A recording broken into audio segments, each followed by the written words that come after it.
What's happening, guys? Welcome back to Hippie Organics. This one is going to be about sourcing. Sourcing is a real issue, and if you're getting into a new hobby, or you're just starting to homestead, or maybe you're tired of paying for everything when you can either get it for free or build it yourself, or at least get it discounted.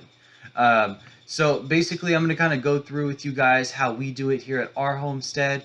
It's just methods I've kind of developed over time. They work very well in our area. But feel free to use any of this as you feel is necessary. So just to kind of get started, what inspired this video is I was working with a guy who his hobby was aquariums and stuff. He kind of dropped it for a while. And some of his stuff broke in storage, so he was just kind of starting new. He did still have his tanks, and he did still have some fish in a 10-gallon, and they were going to be goldfish. And I was just kind of helping work with him to help build those systems back up without dropping all that cash like he did the first time, just in case something was to occur again, and just to be more feasible. So a good example is I like to use Facebook. Facebook actually has local yard sales, bartering, trading, just different kinds of stuff you can look through. So for like this one is a good example if you didn't mind putting a little bit of cash down. I just searched fish. So for $120, and that is a little stiff, but I'm going to kind of go through this with you guys. This is a 50-gallon aquarium. That aquarium alone is worth at least a few hundred. And then it also has a nice wooden stand, 12 goldfish that are 3 inches long. So again, for those of you that don't know, that's a pretty good setup, and they already have their water, so you don't really have to worry about like new tank syndrome, which is actually an issue for new tanks. But it also has filters. I see water heaters, aquarium pumps, and nice sturdy setups. They're actually using PVC for some of these, I would say it's definitely worth it if you had the money and you were just getting started. Maybe you didn't have tanks, but let's say that you just wanted the tank. Okay, you can take those 12 3-inch long goldfish and trade them with a pet shop.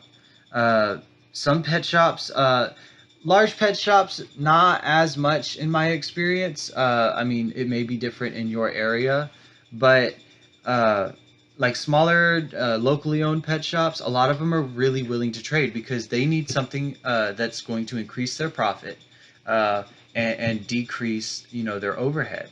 So if you can assist with that, they may not give you 12 fish, but maybe they'll give you one decently nice fish to kind of get you started, get you where you're wanting to go, which is a pretty good start. And it also, I see some gravel here. I'm sure you can probably end up with some other setups. When I do deals like this, like I did one that it was supposed to just be 8 sponge filters, all the sponge filters that I use. Actually, I got it for $80. Now that sounds like a lot, but I actually got an aquarium pump with the bar. So I think it's got like 12 outlets on it. It's a pretty heavy duty air pump. I walked away with eight 40 to 80 gallon sponge filters and 8 20 to 40 gallon sponge filters. I mean, it's a pretty heavy duty for $80. I mean, each of those filters alone was worth $10, and I mean, that's $160 there. And the air pump, I looked it up, it's like a $300 air pump. I mean, so I walked away with a couple $100 worth of stuff for about $80. It's a pretty, you just sometimes you got to plug and play. Lots of bartering, lots of trading, and it really helps if you just kind of put the word out amongst your family, friends, and just local people you run into ahead of time. Building your systems ahead of time is definitely going to help. And thinking ahead of time. Another good thing is, like, if maybe you're buying gardening equipment, check out Black Friday. I know it sounds weird, but they have random sales. Or maybe buying out of season in your area, you can get discounted prices, like a quarter of the price. I got 200 planting pots one time because if you know anyone that has a beautiful lawn, for example. I mean, they have a beautiful lawn, a beautiful garden, beautiful flower beds, and you always see them bringing in plants. And maybe you never see the little black standard plant pots. Lilo's photobombing today. The standard black pots, maybe they don't keep them in it. Maybe they don't really save them. You always see them throwing them out. Talk to them. A lot of times, if it's their trash, they don't care what you do with it. It's their trash. And as long as you use that reduce, reuse, recycle method, you can run into a lot of good deals. So now I have 200 pots of random sizes, all kinds of sizes, because I hooked up with someone like that. You know, all she was gonna do is throw them away, and she had been saving them over the years. She didn't have the trash space for it, so I actually saved her. You know, she didn't have to pay somebody to come pick it up, and I mean, it was free. All I did was rake some leaves for her. You know, make it an even trade kind of thing. Kind of help clean up her lot. Stuff like that really does work, and it really changes the game. In the chickens, if you've seen our chickens on our homestead tour, my dad was actually at the bar, and he happened to run into a guy. He said, you know, the chickens have died. We really just don't want any chickens anymore. And we have this run, this couple $100 chicken run and coop. You can have it. Just come pick it up. Get rid of it, please. And then the chain link I used was actually chain link from an old project. My dad recycles scrap, you know, and we pull out the good stuff. So if there's a roll of chain link, or if there were just some posts that had cement on them still, that's what we built our chicken coop out of. It was all recycled material.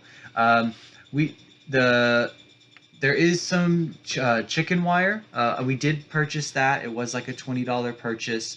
It was just to kind of help, because I needed some extra fencing to expand, and we didn't have, you know, all that recycled material. And we also have the timeout corner, where we used to have all of our roosters. Now we have some breeding pair there, to try and get some broodiness in some of our hens. So we can start producing our own hens. I don't have to continue buying them, because we're not really producing eggs where we want right now. So taking all of that in mind, that's kind of how we, you know, came up with that setup. And again, we recycled the majority.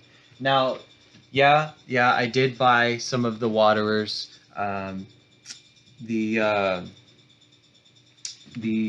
feeders, I made them myself. I sourced those from a friend. Again, I had put the word out on something like that.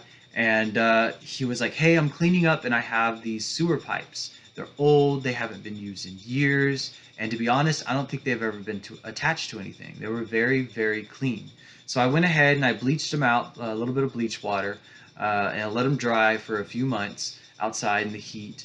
And then I actually heated them, and I bent the bottoms, and I made automated feeders, no spill feeders.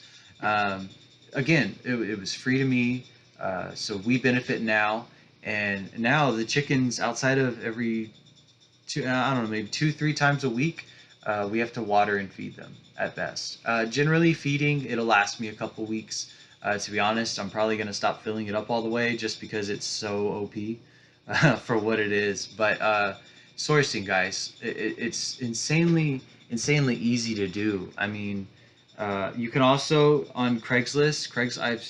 I got the chickens that we got for free. I got that off Craigslist. A lady was renting a house, and the tenant had moved out, and left their chickens. They didn't clip their wings, so they got out, and then they just started breeding. And it was just like terrorizing this neighborhood's flower beds. And so they actually paid us to go out there, so we made money on this deal. And I had also hooked up with a guy who he had a wood cutting business, but it was more on the side. He was producing firewood, split firewood. In fact, we'll go ahead and do a shout out to him right now. I have his information. He was really nice. He actually did have some really quality wood, and I was really happy with his mulch. It's Good Morning Wood, quality seasoned mesquite, split, stacked, and delivered by James Broadway. Here's his information, guys. I don't know if y'all can see that. I will write all of this down in the comments. Just go ahead, check him out. Maybe you'll like his wood as well. I think he has some decent prices. But he hooked us up with some wood mulch. And that's actually the wood mulch we used for the chickens. So like I said, just sourcing. So what we did is we got a truck and a trailer, and we set it up to haul the mulch and grab the chickens. So in the bed of the truck, we put. I had borrowed some dog crates, to transport larger dogs, and we got some fish nets. We drove up there with all that, and we caught the chickens. We best we can without that way it didn't hurt them. We could kind of like close the top of the fish net, and they were just kind of like hugged by the net without it being too tight.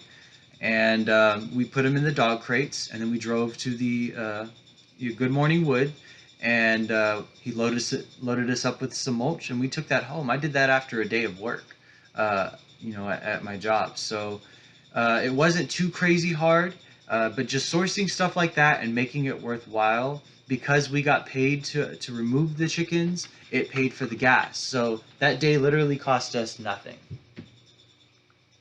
So just be aware of your surroundings. Again, check prior, and honestly, after a while, a little bit of luck will help with that as well.